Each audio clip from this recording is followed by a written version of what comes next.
Good morning, dear students. Hope you all are good and doing well. You all are fine. Hope you all have enjoyed your summer vacations and you all have read whatever was taught before the vacations and must have completed your summer vacation assignments. Hoping good for all of you. Let's start our today's class. Today we will start our grammar book. So first lesson in our grammar is parts of speech. So let's start with parts of a speech. Let's see how many parts of a speech we have. Here we have 8 parts of speech. So let's first try to understand what does it mean by parts of speech. Speech means something what we say. The sentences we use to speak. Whatever we say is speech.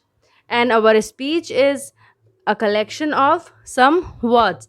It is made up of some words. So those words are parts of our speech. So every word is of different type. So let's try to understand here. We have 8 parts of a speech. So let's start. First is noun, pronoun, adjective, verbs, adverbs, prepositions, conjunctions, interjections. And here we have one more, which is determiners. We will read and try to understand all of them in detail. So today we will start with the first one, which is noun. So let's start. First we will read it, then I will make it understand to all of you. First is nouns. A noun is a word which names or refers to a person, animal, place, thing or idea. Noun एक ऐसा word होता है जो कि किसी भी चीज़ का नाम होता है, जैसे कि किसी पर्सन का, किसी एनिमल का, किसी प्लेस का, किसी थिंग का या फिर किसी आइडिया का जो नाम होता है उसे हम कहते हैं noun. The words student, Simi, dog, city, Nagpur, computer, fridge, joy, truth and beauty are all nouns. ये सब जो हमें जितने भी वर्ड्स यहाँ पर पढ़े, यह सभी किसी ना किसी चीज़ के नाम हैं. तो इन सभी नामों को हम नाउन्स कहते हैं. अब हम आगे देखते हैं. नाउन्स का मतलब जैसे किसी भी बच्चों का, किसी स्टूडेंट का नाम हुआ, किसी बॉय का नाम हुआ, किसी गर्ल का नाम हुआ, किसी भी ग्रुप का नाम हुआ, इन सभी चीज़ों को हम नाउन कहते हैं. अब आगे हम पढ़ेंगे. हमारे पास नाउन के भी 4 काइंड्स हैं. Nouns can be divided into 4 kinds.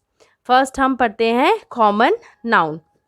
Common noun are names given in common to all people, places and things of the same kind. Common noun का मतलब क्या है? ऐसे नाम जो कि एक ही प्रकार के, एक ही प्रजाति के लोगों के लिए या जगह के लिए या चीज़ों के लिए कॉमनली जो नाम दिया हो उसे कहते हैं कॉमन नाउन. जैसे कि boy, teacher, city, river, month, यह सब क्या है? कॉमन नाम है किसी भी ग्रुप के लिए. तो इन सब को हम कहते हैं कॉमन नाउन. प्रॉपर नाउन क्या होता है? प्रॉपर नाउन हमारा होता है names of particular people, places और थिंग. कॉमन में हमने पढ़ा यह ग्रुप के लिए होता है. प्रॉपर में उस ग्रुप में जो पर्टिकुलर कोई व्यक्ति होगा उसका जो नाम होगा. जैसे कि किसी लड़के का नाम है सैम, मिस्टर ब्राउन, किसी सिटी का नाम है लंदन. तो जो प्रॉपर है इन्हें इसीलिए कहते हैं प्रॉपर नाउन. यह सभी किसी एक पर्टिकुलर व्यक्ति या किसी एक पर्टिकुलर शहर के बारे में बताते हैं, इसलिए इन्हें कहा जाता है प्रॉपर नाउन. अब हमारा नेक्स्ट है abstract noun. Abstract nouns are names of feelings, ideas और क्वालिटी. एब्स्ट्रैक्ट नाउन हमारी कोई भी फीलिंग हुई या कोई आइडिया हुआ या हमारी कोई भी क्वालिटी हुई तो उसके नाम को हम कहते हैं एब्स्ट्रैक्ट नाउन. जैसे हमारी फीलिंग हुई लव, एंगर हमारी फीलिंग हुई, ब्यूटी क्वालिटी हुई, विजडम क्वालिटी हुई, काइंडनेस क्वालिटी हुई. तो इन सभी चीज़ों के जो नाम होते हैं इन्हें कहते हैं abstract noun. Collective noun are names of groups of people और कलेक्शन ऑफ थिंग्स. अब हमारा नेक्स्ट है कलेक्टिव नाउन। जैसे कि हमें नाम से ही पता चल रहा है कि यह किसी कलेक्शन के नाम की बात हो रही है यहाँ पर। तो हमने जैसे कि डेफिनेशन में पढ़ा, कोई भी ग्रुप ऑफ पीपल का जो नाम होता है या फिर कलेक्शन ऑफ थिंग्स का जो नाम होता है उसे कहते हैं कलेक्टिव नाउन। जैसे कि क्राउड, भीड़ को कहते हैं। टीम, लोगों के मेंबर्स के ग्रुप को कहते हैं। तो इसी प्रकार के जो वर्ड्स होते हैं इन सब को कहते हैं कलेक्टिव नाउन, जो कि किसी प्रकार के कलेक्शन को दर्शाते हैं। अब हम आगे पढ़ रहे हैं, there is another classification of nouns. So हमने यहाँ पर 4 काइंड्स तो पढ़ लिए, लेकिन हमारे पास अभी और क्लासिफिकेशंस भी हैं नाउन के। हम देखते हैं कि यह क्या है। काउंटेबल नाउन्स और हमारा दूसरा है uncountable noun. So we got 2 more classification of nouns. So in total we are reading about 4 different kinds of nouns. So let's try to understand both of them. Countable nouns, name of things which can be counted. जैसा कि नाम से ही पता चल रहा है, as signifies by the name countable, it means the things which can be counted, like pens, pencils, apples, fruits, animals which can be counted are called countable nouns. Uncountable, as we can say by the name, the things which cannot be counted, like milk, sugar, rice, gold, freedom, happiness, feelings like these or things like these cannot be counted. So these are called as uncountable nouns. I hope आप सभी को यह 6 kinds अच्छी तरह से समझ में आ गए होंगे। तो आप सभी इन्हें अच्छी तरह से रीड भी कीजिएगा। मैं आप सभी से PDF शेयर करूँगी। अब यहाँ इसी के साथ हमारा नाउन्स कंप्लीट होता है। अब हम आगे नेक्स्ट हमारा पढ़ते हैं जो कि है प्रोनाउंस। हमारा प्रोनाउंस में क्या है हम देखते हैं। Pronouns such as I, me, you, we, he, him, she and they are words used in place of nouns. अब जैसे कि हमारा नाउन है, हमारा किसी लड़के का नाम है रोहित। अब हम रोहित के बारे में बात कर रहे हैं, उसी के बारे में हम बहुत सी चीज़ें कह रहे हैं, कुछ बहुत सारे सेंटेंसेस हम उसके बारे में बोल रहे हैं। तो हर बार हमें उसके नाम को यूज़ करने की ज़रूरत नहीं है, हम ही या हिम वर्ड का यूज़ कर सकते हैं। तो ये जो वर्ड्स होते हैं जिन्हें नाउन की जगह पर यूज़ किया जाता है उसे कहते हैं pronoun. There are 7 kinds of pronouns. यहाँ पर हमारे पास 7 काइंड्स ऑफ प्रोनाउंस हैं। हम स्टार्ट करते हैं पढ़ना। हमारा पहला है पर्सनल प्रोनाउंस। पर्सनल प्रोनाउंस मतलब जो कि पर्सनली किसी के लिए यूज़ किया जाता है। हम यहाँ पर देखते हैं कैसे, जैसे कि I, you, he, we, they, me, him, us and so on stand for 3 persons.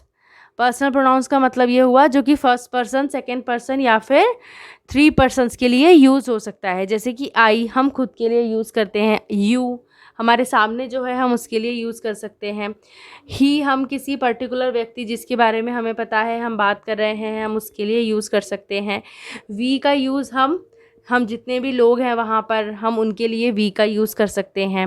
इसी प्रकार से दे का, मी, हिम, अस और इन सभी चीज़ों का हम यूज़ कर सकते हैं। इसे कहते हैं पर्सनल प्रोनाउंस। अब हमारा नेक्स्ट है पोजेसिव प्रोनाउन।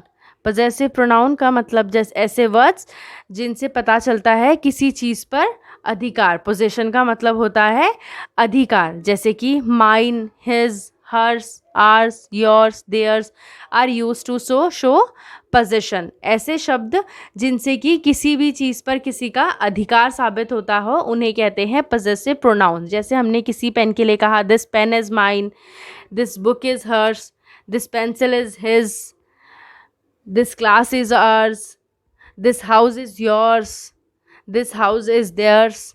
तो ये सभी वर्ड्स हमारे किसी चीज़ पर किसी का अधिकार दर्शाते हैं, तो इन्हें हम कहेंगे पजेसिव नाउन। पजेसिव का मतलब ही है अधिकार। Reflexive pronoun.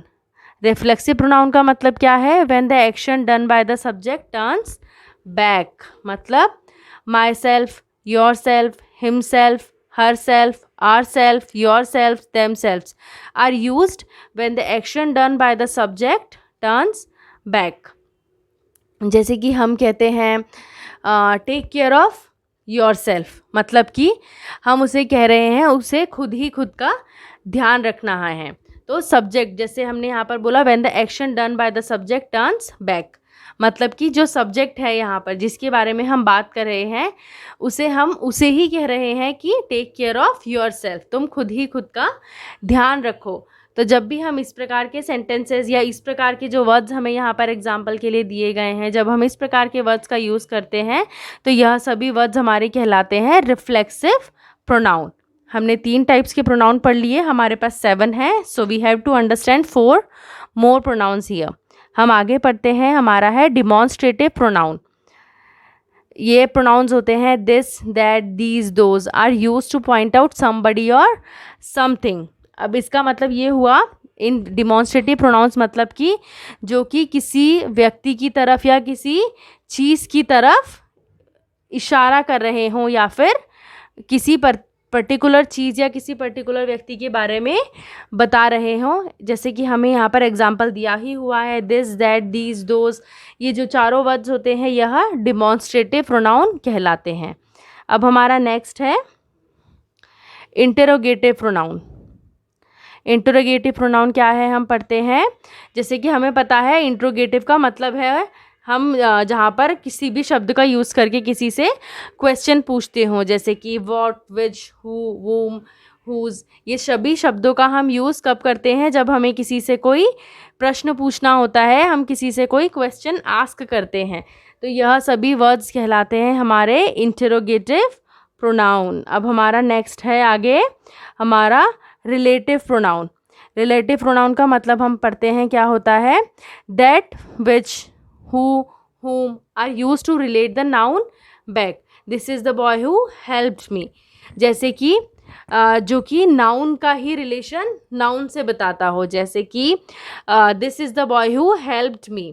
अब यहाँ पे नाउन क्या हुआ, बॉय हुआ, और ये जो हु शब्द है यह नाउन से ही नाउन का रिलेशन बता रहा है। कैसे, हम समझने की कोशिश करते हैं। जैसे कि कोई कह रहा है यह वही लड़का है जिसने मेरी मदद की थी, तो यह जो हु शब्द है यह बता रहा है कि इसी लड़के ने उसकी मदद की थी। तो यहाँ पर जो ये हु शब्द है यह हो गया रिलेटिव प्रोनाउन। तो हमारे ये जितने भी शब्द हैं दैट, विच, हु, हुम, यह सभी रिलेटिव प्रोनाउंस के रूप में यूज़ किए जाते हैं। अब हमारा नेक्स्ट है प्रोनाउंस ऑफ क्वांटिटी और नंबर। ऐसे प्रोनाउंस जो कि किसी चीज़ की क्वांटिटी या नंबर के बारे में बताते हों, जैसे कि many, much, some, few, all, both, each, either, neither and so on are used to refer to quantity और नंबर। किसी भी चीज़ की गिनती के बारे में बताना, जैसे कि उसकी क्वांटिटी या वो गिनती में कितने हैं, ये नंबर्स बताने के लिए जिन भी शब्दों का यूज़ होता है उसे हम कहते हैं प्रोनाउन ऑफ क्वांटिटी और नंबर। सो स्टूडेंट्स, आज हमने पढ़ा हमारा नाउन और प्रोनाउंस। मैं आपको इन दोनों टॉपिक्स के PDF भेज दूंगी, और कल की हमारी नेक्स्ट क्लास में हम हमारे आगे के पार्ट्स ऑफ स्पीच पढ़ेंगे। आप सभी इन्हें अच्छी तरह से रीड कीजिए। सभी के एग्जाम्पल्स यहाँ पर आपको दिए गए हैं। आप I hope you all have understood these 2 parts of speech very well. So thank you for today. Have a nice day everyone.